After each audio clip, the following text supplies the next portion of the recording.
Un simple escalier, une ouverture dans le flanc de la montagne et un trésor vieux de près de 3000 ans. Voici la tombe du pharaon Amenhotep III.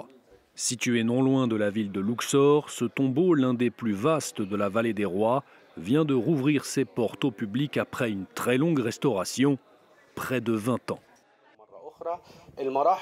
Le processus de restauration de la tombe a été très précis, car la tombe avait beaucoup souffert de négligence et certaines parties étaient en mauvais état. Par conséquent, les travaux ont duré près de 2 décennies. Selon les égyptologues, les peintures murales ornant cette tombe sont parmi les plus remarquables de la vallée. Amenhotep III, mort en 1349 avant Jésus-Christ, a régné pendant plus de 40 ans. Une période de prospérité, de stabilité et de grandeur artistique pour l'Égypte. Redécouverte en 1799 par l'expédition napoléonienne, la tombe était fortement endommagée, mais aussi pillée. La restauration, elle, a été pilotée par le gouvernement japonais et l'UNESCO. C'est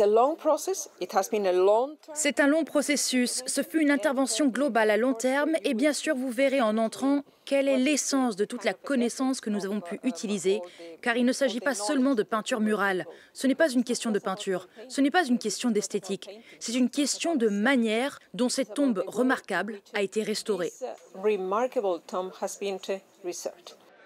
Une grande partie des ouvrages funéraires de cette tombe se trouve répartie aujourd'hui dans différents musées, en France, aux États-Unis ou au Japon. La momie et le sarcophage du pharaon sont eux conservés au musée du Caire.